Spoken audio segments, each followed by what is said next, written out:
सम्पूर्णमा नमस्कार। आज हामी profit and loss appreciation account अर्थात् नाफा नोक्सान बाँडफाँड खाता सम्बन्धी हामीले विस्तृत रूपमा चर्चा गर्न गइरहेका छौँ। यो नाफा नोक्सान बाँडफाँड खाता भने के हो भन्दा कुनै पनि कम्पनीले चाहिँ खुद नाफा अर्थात् नेट प्रॉफिट चाहिँ कमाएको हुन्छ। उक्त नेट प्रॉफिटलाई चाहिँ कम्पनीले के गर्छ भन्दा लाभांश वितरण गर्न सक्छ हैन। र लाभांश वितरण गरिसकेपछि पनि अझै त्यो प्रॉफिट चाहिँ नाफा चाहिँ बच्न जान्छ। त्यो नाफालाई चाहिँ जगेडा कोषहरू अथवा चाहिँ रिजर्भ फन्डहरूमा के गर्नुपर्ने हुन्छ त ट्रान्सफर गर्नुपर्ने हुन्छ। यसका अलावा चाहिँ अन्य शीर्षकहरू जस्तै गत वर्षको कर भुक्तानी अर्थात् लास्ट इयर ट्याक्स पेड आदिमा चाहिँ वितरण गरेको स्थिति देखाउनको लागि तयार पारिने खातालाई के भनिन्छ त नाफा नोक्सान बाँडफाँड खाता अर्थात् profit and loss appreciation account भनिन्छ। अब यो नामै काफी छ कि नाफा नोक्सान बाँडफाँड खाता। नाफालाई के गरिन्छ त बाँडफाँड गरिन्छ। केमा बाँडफाँड गरिन्छ त लाभांशमा बाँडफाँड गरिन्छ। लाभांश कुनै पनि शेयर धनीहरूलाई चाहिँ लाभांश वितरण गरिसकेपछि जति रकम चाहिँ बच्न जान्छ बच्न गएको रकमलाई चाहिँ पुनः कम्पनीले के गर्नुपर्ने हुन्छ जगेडा कोषहरू अर्थात् रिजर्भ फन्डमा के गर्नुपर्ने हुन्छ त ट्रान्सफर गर्नुपर्ने हुन्छ। हो यसरी यो स्थिति देखाउनको लागि चाहिँ तयार पारिने चाहिँ एउटा चाहिँ खातालाई अकाउन्टलाई के भनिन्छ त नाफा तथा नोक्सान बाँडफाँड खाता अर्थात् चाहिँ profit and loss appreciation account भनिन्छ। यो खाता प्रॉफिट एन्ड लस एकाउन्ट पछि तयार गरिन्छ भनेको छ। अर्थात् यसले भन्न खोजेको कुरा के भन्दा प्रॉफिट एन्ड लस एकाउन्ट तय गरिसकेपछि त्यसबाट प्राप्त भएको नेट प्रॉफिट अर्थात् नेट लसलाई चाहिँ प्रॉफिट एन्ड लस एप्रिसिएसन एकाउन्टमा के गरिन्छ त ट्रान्सफर गरिन्छ भन्न खोजेको हो। त्यसपछि सेकेन्ड लाइनमा के छ भन्दा यो खाता कम्पनीको लागि मात्रै तयार गरिन्छ। अर्थात् एकल व्यवसाय एकलौटी व्यवसाय अर्थात् एकल व्यवसाय र साझेदारी व्यवसायको लागि के गरिन त तयार पारिँदैन भनेको छ। अब चाहिँ 11 क्लासमा एकलौटी व्यवसाय र साझेदारी व्यवसायको लागि मात्रै फाइनल एकाउन्ट बनाउनु पर्ने भयो हुनाले चाहिँ profit and loss appreciation account बनाउनु परेन। तर 12 क्लासमा on the basis of company अर्थात् कम्पनीको बेसको आधारमा रहेर हामीले चाहिँ हिसाब गर्नुपर्ने भयो हुनाले हामीले चाहिँ अनिवार्य रूपमा के बनाउनु पर्ने हुन्छ त profit and loss appreciation account चाहिँ बनाउनु पर्छ। कम्पनीले आर्जन गरेको नाफा छ अर्थात् चाहिँ नेट प्रॉफिट छ हैन। प्रॉफिट एन्ड लस एकाउन्टबाट पत्ता लागेको चाहिँ नेट प्रॉफिट छ। नेट प्रॉफिटलाई मुख्यतया दुईवटा क्षेत्रमा के गर्ने रहेछ त प्रयोग गर्ने रहेछ। पहिलो क्षेत्रमा चाहिँ लाभांश वितरण गर्ने रहेछ हैन। लाभांश अथवा डिभिडेन्ड वितरण गरिसकेपछि जति बच्न जान्छ बच्न गएको चाहिँ प्रॉफिटलाई रिजर्भ फन्डमा विभिन्न जगेडा कोषहरूमा के गरिन्छ त ट्रान्सफर गरिन्छ भनेको छ। प्रॉफिट एन्ड लस एप्रिसिएसन एकाउन्टको चाहिँ फर्मेट के छ भन्दाखेरि पार्टिकुलर्स आरएस अनि डेबिट साइड र क्रेडिट साइड, जसमा चाहिँ profit and loss appreciation account of dot company for the year ending dot यसमा डेट दिन्छ, हामीले डेट राख्छौँ। जसमा चाहिँ डेबिट साइडमा चाहिँ कस्ता कस्ता आइटमहरू देखाउँछौँ हामीले त्यो हेरौँ है त एकछिन। अब चाहिँ डेबिट साइडमा चाहिँ फर्स्टमा के छ भन्दा टु इन्टरियम डिभिडेन्ड अर्थात् अन्तरिम लाभांश। इन्टरियम डिभिडेन्ड भने कस्तो लाभांश हो भन्दा कुनै पनि एउटा कम्पनी छ, कम्पनीले चाहिँ फाइनल एकाउन्ट चाहिँ तयार गर्छ सुरुमा हैन। फाइनल एकाउन्ट तयार गरिसकेपछि कम्पनीको चाहिँ एनुअल जनरल मिटिङ चाहिँ बस्छ अथवा एजिएम बस्छ। एजिएम बस्नु पूर्व हैन, एजिएम चाहिँ बस्नुभन्दा पहिला चाहिँ यदि चाहिँ पारित गराउनु पूर्व भनेर शेयर धनीलाई चाहिँ यदि लाभांश वितरण गरिन्छ भने त्यस्तो लाभांशलाई के भनिन्छ त इन्टरियम डिभिडेन्ड भनिन्छ। अर्थात् इन्टरियम डिभिडेन्ड हुने कस्तो रहेछ भन्दा हेरेर कम्पनीले चाहिँ फाइनल एकाउन्ट तय गर्छ। फाइनल एकाउन्ट तय गरिसकेपछि वार्षिक साधारण सभा बस्नु पूर्व हैन, वार्षिक साधारण सभा चाहिँ यहाँ बसेको हुँदैन हो। त्यो वार्षिक साधारण सभा बस्नु पूर्व चाहिँ शेयर धनीहरूको लाभांश यदि चाहिँ निर्धारण गरिन्छ भने अथवा चाहिँ वितरण गरिन्छ भने त्यस्तो लाभांशलाई के भनिन्छ त इन्टरियम डिभिडेन्ड भनिन्छ हैन। To tax paid last year अर्थात् सरकारलाई चाहिँ गत वर्ष ट्याक्स चाहिँ तिरिसकेको छ भने त्यस्तो तिरेको रकमलाई त्यस्तो तिरेको चाहिँ एमाउन्टलाई चाहिँ के गर्नुपर्ने हुन्छ त प्रॉफिट एन्ड लस एप्रिसिएसन एकाउन्टमा देखाउनु पर्ने हुन्छ। To tax paid in last year चाहिँ एडिसनल इन्फर्मेसनमा पनि दिन सक्छ र के ट्रायल ब्यालेन्समा पनि दिन सक्छ। एडिसनल इन्फर्मेसनमा दिए पनि प्रॉफिट एन्ड लस एप्रिसिएसन एकाउन्टको डेबिट साइडमा राख्नुपर्छ र ट्रायल ब्यालेन्समा दिए पनि ट्याक्स पेड इन लास्ट इयरलाई कुन ठाउँमा राख्नुपर्छ त प्रॉफिट एन्ड लस एप्रिसिएसन एकाउन्टको डेबिट साइडमा नै राख्नुपर्छ। र यदि एडिसनलमा दिएको छ भने एडिसनलमा दिएको कुरा दुई ठाउँमा जान्छ। यो दुई ठाउँमा कुन ठाउँमा जान्छ त एउटा चाहिँ प्रॉफिट एन्ड लस एप्रिसिएसन एकाउन्टको डेबिट साइडमा जान्छ भने र पछि गएर हामीले ब्यालेन्स सिट बनाउँछौँ। ब्यालेन्स सिटको कुन साइडमा लायबिलिटिज साइडमा चाहिँ हामीले रेकर्ड राख्छौँ। त्यस्तै अर्को हेडिङ के छ त टु स्टक डिभिडेन्ड। स्टक डिभिडेन्डलाई पनि हामीले कुनमा देखाउनुपर्छ त प्रॉफिट एन्ड लस एप्रिसिएसन एकाउन्टमा देखाउनुपर्छ। स्टक डिभिडेन्डलाई अर्को अर्थमा के पनि भन्ला भन्दा हेरेर बोनस सेयर पनि भन्ला हेरेर है। अर्थात् यसलाई के पनि भन्छ बोनस सेयर पनि भन्छ। अब स्टक डिभिडेन्ड अर्थात् बोनस सेयर भने के हो भन्दा हैन, यदि कुनै पनि कम्पनीले चाहिँ नगदको सट्टामा चाहिँ यदि चाहिँ कम्पनीले के गर्छ भन्दा थप सेयरहरू चाहिँ निःशुल्क रूपमा चाहिँ प्रदान गर्छ अथवा वितरण गर्छ भने त्यसलाई के भन्छ त स्टक डिभिडेन्ड भन्छ। अर्थात् स्टक डिभिडेन्ड भने के रहेछ भन्दा कुनै पनि कम्पनीले क्यासको सट्टामा चाहिँ थप चाहिँ सेयर चाहिँ वितरण गर्छ भने त्यो थप सेयर अथवा थप वितरण गरेको सेयरलाई के भन्ने रहेछ त स्टक डिभिडेन्ड अर्थात् बोनस सेयर चाहिँ भन्ने रहेछ हो। यस्तो चाहिँ स्टक डिभिडेन्ड अर्थात् बोनस सेयरलाई हामीले के कता देखाउनुपर्छ त प्रॉफिट एन्ड लस एप्रिसिएसन अकाउन्टको डेबिट साइडमा देखाउनुपर्छ हैन। हामीले यसलाई कुन ठाउँमा देखाउनु पर्ने रहेछ प्रॉफिट एन्ड लस एप्रिसिएसन अकाउन्टमा हामीले के गर्नुपर्ने रहेछ त देखाउनु पर्ने रहेछ। स्टक डिभिडेन्ड हाम्रो म्याक्सिमम क्वेसन चाहिँ एडिसनल इन्फर्मेसनमा दिएको हुन्छ हैन हो। यदि एडिसनल इन्फर्मेसनमा दियो भने प्रॉफिट एन्ड लस एप्रिसिएसन अकाउन्टको चाहिँ डेबिट साइडमा देखाउँछौँ र पछि गएर हामीले ब्यालेन्स सिटमा हामीले कुन साइडमा देखाउँछौँ त हामीले लायबिलिटी साइडमा देखाउँछौँ। तर यो स्टक डिभिडेन्ड चाहिँ ट्रायल ब्यालेन्समा मात्रै दिएको छ भने हामीले प्रॉफिट एन्ड लस एप्रिसिएसन अकाउन्टको डेबिट साइडमा मात्रै हामीले के गर्छौँ त हामीले देखाउँछौँ। अर्को छ पर्पोज डिभिडेन्ड। फाइनल एक्जाममा चाहिँ म्याक्सिमम क्वेसनमा पर्पोज डिभिडेन्डको बारेमा चाहिँ सोधेको हुन्छ। यो पर्पोज डिभिडेन्ड चाहिँ एडिसनल इन्फर्मेसनमा पर्सेन्टेजको रूपमा दिएको हुन्छ हो। यस्तो अवस्थामा हामीले यो पर्पोज डिभिडेन्डलाई दुई ठाउँमा देखाउँछौँ। एउटा चाहिँ प्रॉफिट एन्ड लस एप्रिसिएसन अकाउन्टको डेबिट साइडमा र अर्को काम कुन ठाउँमा छ ब्यालेन्स सिटको लायबिलिटी साइडमा हामीले देखाउँछौँ। पर्पोज डिभिडेन्ड भनेको त्यस्तो डिभिडेन्ड जुन डिभिडेन्ड चाहिँ सञ्चालक समितिले चाहिँ प्रस्ताव गरेको हैन वितरण गर्नुपर्छ भनेर चाहिँ प्रस्ताव राखेको हुन्छ, तर चाहिँ वार्षिक साधारण सभामा चाहिँ के गरेको हुन्न त यहाँनिर अनुमोदन भएको हुन्न अथवा अनुमोदन गर्न बाँकी भएको लाभांशलाई के भन्छ त पर्पोज डिभिडेन्ड भन्छ। यो पर्पोज डिभिडेन्डलाई हामीले कसमा देखाउँछौँ त हामीले प्रॉफिट एन्ड लस एप्रिसिएसन अकाउन्टको डेबिट साइडमा देखाउँछौँ र पछि गएर हामीले ब्यालेन्स सिटको लायबिलिटी साइडमा देखाउँछौँ। यो पर्पोज डिभिडेन्ड चाहिँ एडिसनल इन्फर्मेसनमा दिएको हुन्छ है। यो चाहिँ पर्सेन्टेजको रूपमा दिएको हुन्छ र हामीले जसरी हामीले डिप्रिसिएसन निकालेका थियौँ त्यसरी नै हामीले पर्पोज डिभिडेन्ड हामीले के गर्छौँ त क्याल्कुलेसन गर्छौँ। कसबाट निकाल्छौँ अरे सेयर क्यापिटलबाट हामीले क्याल्कुलेसन गर्छौँ। टु क्यास डिभिडेन्ड पनि कुन ठाउँमा आउँछ त प्रॉफिट एन्ड लस एप्रिसिएसन अकाउन्टको डेबिट साइडमा आउँछ। अब क्यास डिभिडेन्ड भनेर खास के हो भन्दा कुनै पनि एउटा कम्पनीले चाहिँ आफ्ना सेयर धनीहरूलाई चाहिँ के गर्छ त नगदको रूपमा चाहिँ उसले वितरण गरेको चाहिँ एउटा नाफाको अंशलाई के भन्छ त क्यास डिभिडेन्ड भन्छ हैन। यो चाहिँ एडिसनल इन्फर्मेसनमा आएको खण्डमा चाहिँ हामीले दुई ठाउँमा राख्नुपर्छ। एउटा चाहिँ प्रॉफिट एन्ड लस एप्रिसिएसन अकाउन्टको डेबिट साइडमा र पछि गएर हामीले ब्यालेन्स सिटमा क्यासबाट हामीले के गर्नुपर्ने हुन्छ त घटाउनु पर्ने हुन्छ, किनकि क्यास वितरण गरेको छ, क्यास डिभिडेन्ड भन्दा क्यास बाँडेको छ, क्यास बाँडेको हुनाले क्यास घट्न जान्छ र यो क्यासलाई पछि गएर हामीले क्यास डिभिडेन्डलाई क्यासबाट के गर्नुपर्छ त घटाउनुपर्छ। अर्को छ to general reserve and fund. यो न्यू भनेको छ। न्यू भनेको एडिसनलमा आएको हेडिङलाई के भनिन्छ न्यू हेडिङहरू भनिन्छ अथवा चाहिँ एडजस्टमेन्टमा आएको हेडिङहरूलाई न्यू हेडिङ भनिन्छ है त। यहाँनिर न्यू लेखेको छु मैले, इक्जाममा यहाँनिर न्यू लेख्नु पर्दैन। अब यहाँनिर to general reserve and fund overall यदि क्वेसनमा जनरल रिजर्भ हैन सिङ्किङ फन्डहरू भए रिटेन अर्निङहरू भए त्यस्ता हेडिङहरू आउँछन् भने ट्रायल ब्यालेन्समा आउँछन् भने सरासर हामीले ब्यालेन्स सिटको लायबिलिटी साइडमा मात्र राख्नुपर्छ। तर यदि उक्त हेडिङहरू चाहिँ एडजस्टमेन्टमा आयो भने एडजस्टमेन्टमा आएको हेडिङलाई हामीले दुई ठाउँमा राख्छौँ हैन।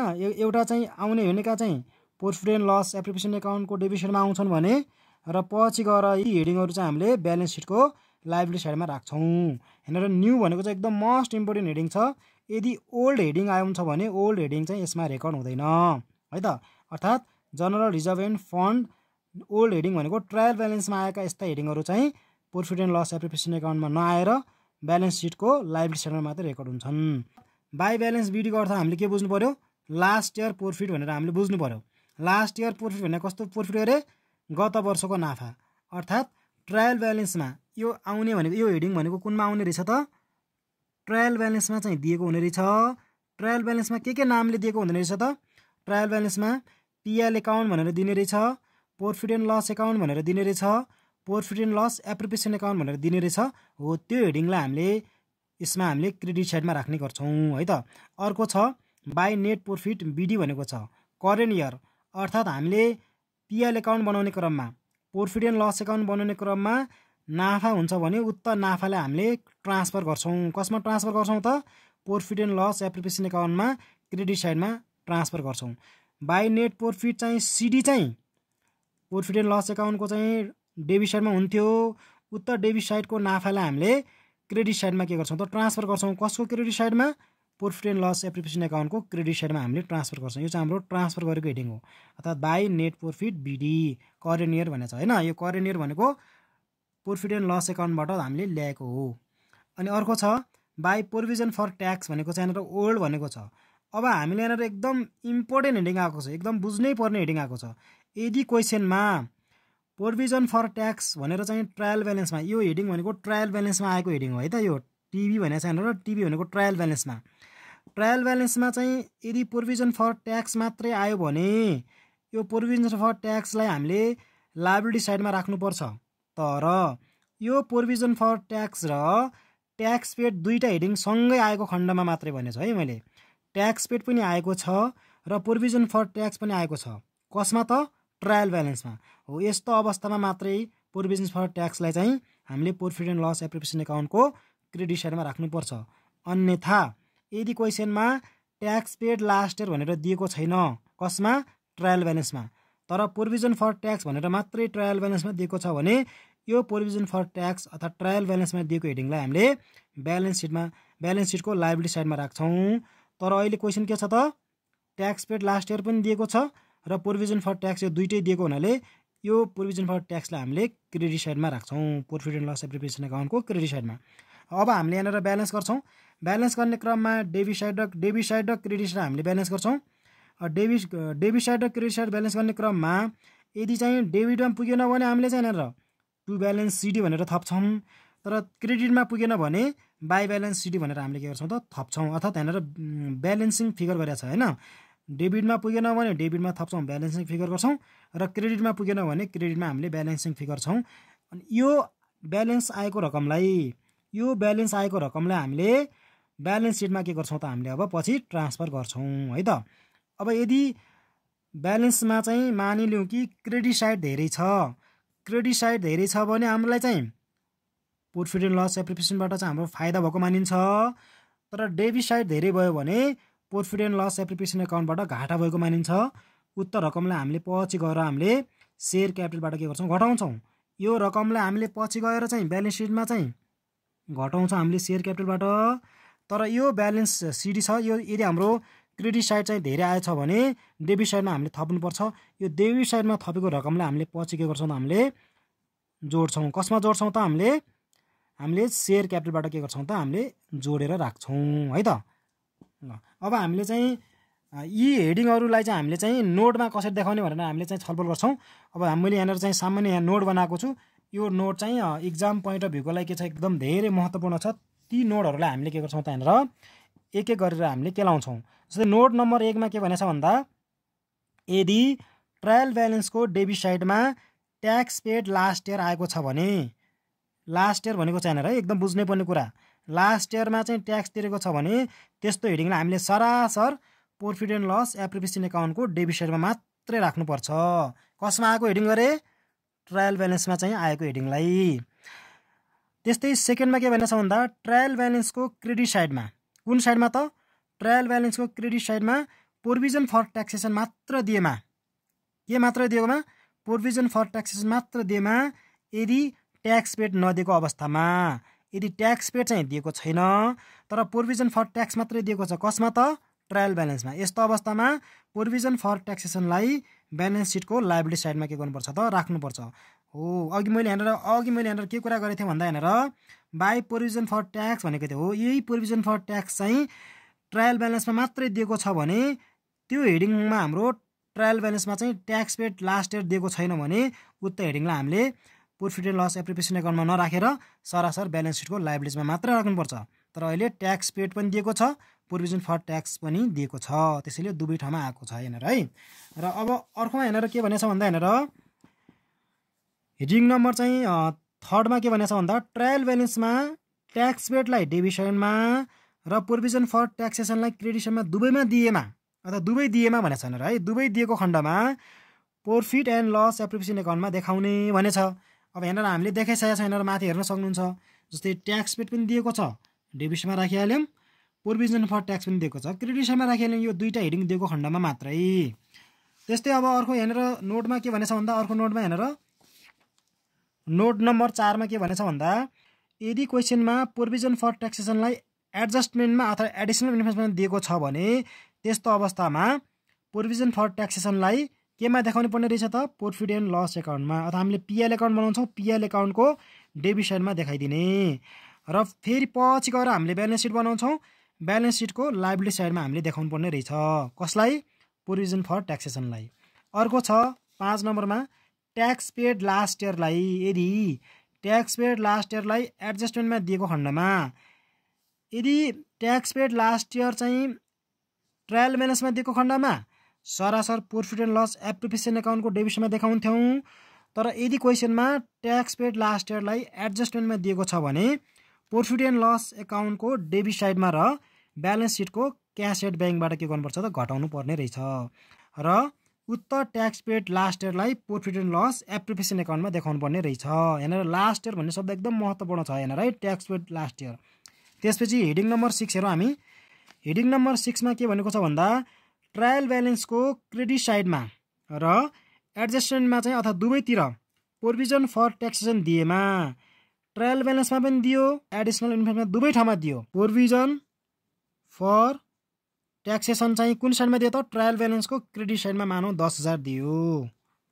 त्यस्तै तरिकाले एडिसनल इन्फर्मेसनमा पनि के दियो त प्रोभिजन फर ट्याक्सेसन दियो हो। यस्तो अवस्थामा चाहिँ के गर्ने भनेको छ त क्वेसनमा दुवैतिर दिएको खण्डमा एडिसनल इन्फर्मेसनको प्रोभिजन फर ट्याक्सेसनलाई चाहिँ पिएल एकाउन्टको डेबिट साइडमा देखाउने गरे अर्थात् यो एडिसनलमा दिएको चाहिँ भनेर दुई ठाउँमा जान्छ दुई ठाउँ मध्येमा कुन ठाउँमा गयो त एउटा पिएल एकाउन्टको डेबिट साइडमा देखाउने र पछि गएर हाम्रो कुन ब्यालेन्स सिटको लायबिलिटी साइडमा देखाउने दुई ठाउँमा गइहाल्यो र यो प्रोभिजन फर ट्याक्सलाई मात्रै पछि गएर के गर्ने ब्यालेन्स सिटको लायबिलिटी साइडमा देखाउने अर्थात् ब्यालेन्स सिटको लायबिलिटी एक ठाउँमा छ यसमा पनि ब्यालेन्स सिटको लायबिलिटी छ यो दुईटा अमाउन्टलाई जोडेर राख्दा पनि हुन्छ है त दुईटा अमाउन्टलाई जोडेर राख्नु पर्यो र एडिसनलमा आएको प्रोभिजन फर ट्याक्सलाई पिएल एकाउन्टको डेबिट साइडमा देखाउनु पर्यो तर यो प्रोफिट एन्ड लस एप्रिसिएसन एकाउन्टमा जाँदैन केमा जाने रहेछ त पिएल एकाउन्टमा जाने रहेछ। त्यसपछि फेरि अब हाम्रो यहाँनिर चाहिँ नोट नम्बर 7 मा के भनेको छ क्यास डिभिडेन्ड। अब चाहिँ सेयर धनीलाई चाहिँ क्यास चाहिँ बाँडेको रहेछ यो क्यास चाहिँ एडजस्टमेन्टमा दिएको छ भने यो दुई ठाउँमा जान्छ एउटा पिएल एप्रिसिएसन एकाउन्टको डेबिट साइडमा र ब्यालेन्स सिटमा हामीले के गर्ने क्यास एट ब्याङ्कबाट घटाउने किन क्यास बाँडिसकेपछि क्यास डिभिडेन्ड चाहिँ दिइसकेपछि क्यास घट्न जान्छ त्यो भए हुनाले क्यासबाट के गर्नुपर्ने हुन्छ त घटाउनु पर्ने हुन्छ।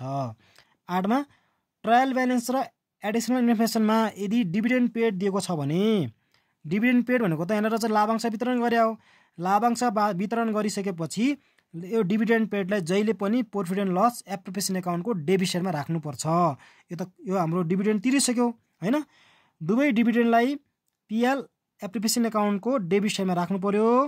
एडिसनमा आएको हेडिङ त दुई ठाउँमा जान्छ तब हामीले एडजस्टमेन्टमा आएको डिभिडेन्ड पेडलाई फेरि ब्यालेन्स सिटको लायबिलिटी साइडमा के गर्नु पर्यो त इक्विटी सेयर क्यापिटलमा जोड्नु पर्यो किनकि यहाँनिर लाभांश वितरण गरिसकेपछि अब यहाँनिर सेयरको सङ्ख्या बढ्न गएको हुनाले लायबिलिटी साइडमा इक्विटी अफ सेयर क्यापिटलमा के गर्नुपर्ने रहेछ त जोड्नुपर्ने रहेछ। अर्को यहाँनिर हेडिङ नम्बर 9 भनेको छ अर्थात् नोट नम्बर 9 छ नोट नम्बर 9 मा के भनेको छ यदि क्वेसनमा ट्रायल ब्यालेन्समा इन्टरियम डिभिडेन्ड एकदम इम्पोर्टेन्ट क्वेसन भनेको यो एकदम महत्त्वपूर्ण छ है यो यदि ट्रायल ब्यालेन्समा इन्टरियम डिभिडेन्ड अथवा अन्तरिम लाभांश दिएको खण्डमा यसलाई सरासर हामीले प्रोफिट एन्ड लस एप्रिसिएसन एकाउन्टको डेबिट साइडमा राख्ने अरू कुनै पनि ठाउँमा जाँदैन यो कुन ठाउँमा जान्छ त प्रोफिट एन्ड लस एप्रिसिएसन एकाउन्टको डेबिट साइडमा राख्ने। यही ट्रायल ब्यालेन्समा दिएको इन्टरियम डिभिडेन्ड चाहिँ यसरी राख्ने तर यदि इन्टरियम डिभिडेन्ड एडिसनल इन्फर्मेसनमा आयो भने यो दुई ठाउँमा जान्छ एउटा भनेको चाहिँ प्रोफिट एन्ड लस एप्रिसिएसन एकाउन्टको डेबिट साइडमा राखिदिने र पछि गएर ब्यालेन्स सिटको लायबिलिटी साइडमा राख्ने कुनमा आयो भने गरे एडिसनल इन्फर्मेसनमा आएपछि मात्रै। अब 10 नम्बरमा के भनेको छ यदि ट्रायल ब्यालेन्समा फाइनल डिभिडेन्ड अर्थात् प्रिफरेन्स सेयर डिभिडेन्ड चाहिँ दिएको खण्डमा त्यसलाई सरासर के गरिदिने त प्रोफिट एन्ड लस एप्रिसिएसन एकाउन्टको डेबिट साइडमा देखाउने किनकि ट्रायल ब्यालेन्समा आएका हेडिङहरू जम्मा एक ठाउँमा मात्रै रेकर्ड हुन्छन् त्यो एक ठाउँ भनेको कुन ठाउँ हो त profit and loss appreciation account हो। त्यस्तै यो हेडिङ नम्बर 9 मा पनि यहाँनिर ट्रायल ब्यालेन्समा आएको हेडिङ एक ठाउँमा मात्रै रेकर्ड हुन्छ एक ठाउँमा रेकर्ड हुनु भनेको प्रॉफिट एन्ड लस एप्रिसिएसन एकाउन्टको डेबिट साइडमा रेकर्ड हुनु हो। अब हेडिङ नम्बर 11 छ भनेर अथवा नोट नम्बर 11 के भनेछ, यदि ट्रायल ब्यालेन्समा अनक्लेम डिभिडेन्ड, यो पनि एक ठाउँमा आएको छ, एक ठाउँमा रेकर्ड हुन्छ। यहाँ ट्रायल ब्यालेन्समा आएको छ, ट्रायल ब्यालेन्समा आएको कुरा एक ठाउँमा रेकर्ड हुन्छ। अनक्लेम डिभिडेन्ड भनेको कस्तो भन्दा त्यस्तो डिभिडेन्ड जुन डिभिडेन्ड चाहिँ वितरण गरिसकेको छ, कुनै कारणवश चाहिँ सेयर धनीहरूले चाहिँ लिएका छैनन् भने त्यस्तो डिभिडेन्डलाई के भन्छ त अनक्लेम डिभिडेन्ड। यो यदि ट्रायल ब्यालेन्समा अनक्लेम डिभिडेन्ड दिएको खण्डमा ब्यालेन्स सिटको सरासर लायबिलिटी साइडमा रेकर्ड राख्नुपर्छ। किन भन्दा अनक्लेम डिभिडेन्ड भनेको त लाभांश लिन बाँकी हो, लाभांश लिन बाँकी हो, त्यसैले यहाँनिर जसरी पनि हामीले लाभांश दिनै पर्छ हैन, भविष्यमा गएर दिनुपर्ने भावले यो लाभांशलाई के गर्नुपर्छ त ब्यालेन्स सिटको लायबिलिटी साइडमा राख्नुपर्छ। 12 नम्बरमा के भनेछ, यदि ट्रायल ब्यालेन्समा, अब ट्रायल ब्यालेन्समा कल्सिङ एरियर दिएको खण्डमा हैन हामीले चाहिँ पर्पोज डिभिडेन्ड चाहिँ निकाल भनेको हुन्छ। यो पर्पोज डिभिडेन्ड निकाल्दाखेरि हैन हामीले जहिले पनि के गर्नुपर्छ, सेयर क्यापिटलबाट कल्सिङ एरियर घटाउनुपर्छ। किन भन्दा कल्सिङ एरियर भनेको त्यस्तो रकम, त्यस्तो बक्यौता माग रकम जुन रकम चाहिँ सर्वसाधारणले चाहिँ तिर्न सकेका हुँदैनन्। त्यसैले सेयर क्यापिटलबाट पहिला फर्स्टमा हामीले कल्सिङ एरियर घटाउँछौँ, घटाएर चाहिँ जति आउँछ डिभिडेन्डको रेट दिएको हुन्छ त्यसलाई हामीले मल्टिपल गरेर के गर्छौँ त हामीले के निकाल्छौँ त पर्पोज डिभिडेन्ड निकाल्छौँ। अर्थात् पर्पोज डिभिडेन्ड हेरेर कसरी निकाल्छौँ भन्दा पर्पोज डिभिडेन्ड बराबर कल्ड अफ क्यापिटल भनेको छ। कल्ड अफ क्यापिटल भनेको चाहिँ क्वेसनमा दिएको चाहिँ सेयर क्यापिटलको भ्यालु माइनस ट्रायल ब्यालेन्समा दिएको के कल्सिङ एरियर्स हामीले घटाउँछौँ। जति घटाएर बचेको रकम छ त्यो रकमलाई रेट अफ डिभिडेन्ड अर्थात् चाहिँ क्वेसनमा एडिसनल इन्फर्मेसनमा हेरेर रेट दिएको हुन्छ, त्यो रेटले मल्टिपल गरेर हामीले के निकाल्छौँ त पर्पोज डिभिडेन्ड निकाल्छौँ। यो पर्पोज डिभिडेन्ड चाहिँ हाम्रो दुई ठाउँमा जान्छ। कति ठाउँमा जान्छ त? दुई ठाउँमा जान्छ। एउटा चाहिँ प्रॉफिट एन्ड लस एप्रिसिएसन एकाउन्टको डेबिट साइडमा जान्छ र एउटा कुन ठाउँमा जान्छ त ब्यालेन्स सिटको लायबिलिटी साइडमा जान्छ। त्यस्तो अर्को के छ 13 नम्बरमा टिडिएस, यदि यो ट्रायल ब्यालेन्समा दिन्छ भने यो ब्यालेन्स सिटको हाम्रो लायबिलिटी साइडमा रेकर्ड राख्ने, किनकि टिडिएस भनेको सरकारलाई के गर्नुपर्ने छ त ट्याक्स चाहिँ दिनुपर्ने छ हैन, ट्याक्स डिडक्टेड एट सोर्सेस हैन, ट्याक्स डिडक्टेड एट सोर्सेस दिएको खण्डमा कसमा त ट्रायल ब्यालेन्समा दिएको खण्डमा ब्यालेन्स सिटको लायबिलिटी साइडमा देखाउने। लास्ट 14 नम्बरमा के भनेछ, यदि ट्रायल ब्यालेन्समा एडभान्स इन्कम फर ट्याक्स अर्थात् ट्याक्स पेड डेबिट साइडमा दिएको छ भने यो सरासर के गर्ने त ब्यालेन्स सिटको एसेट्स तर्फ लोन एन्ड एडभान्समा शीर्षकमा हामीले के गर्नुपर्छ देखाउनु पर्छ। अब यहाँ क्वेसनमा चाहिँ के भनेछ भन्दा ट्याक्स पेड पनि दिन सक्ला है यहाँनिर, तर ट्याक्स पेड लास्ट इयर नभनेर ट्याक्स पेड मात्रै क्वेसनले दिएको छ भने यो ट्याक्स पेडलाई हामीले ब्यालेन्स सिटको एसेट साइडमा लोन एन्ड एडभान्समा के गर्नुपर्छ त हामीले देखाउनु पर्छ भनेको छ। यसरी हामीले चाहिँ profit and loss appreciation account चाहिँ हामीले के गर्नुपर्ने रहेछ त हामीले profit and loss appreciation account चाहिँ हामीले देखाउनु पर्ने रहेछ हैन। ल आज हामीले चाहिँ यो प्रॉफिट एन्ड लस एप्रिसिएसन एकाउन्टमा कुरा गऱ्यौँ। अब यसपछि हामीले ब्यालेन्स सिट हामीले तयार गर्छौँ।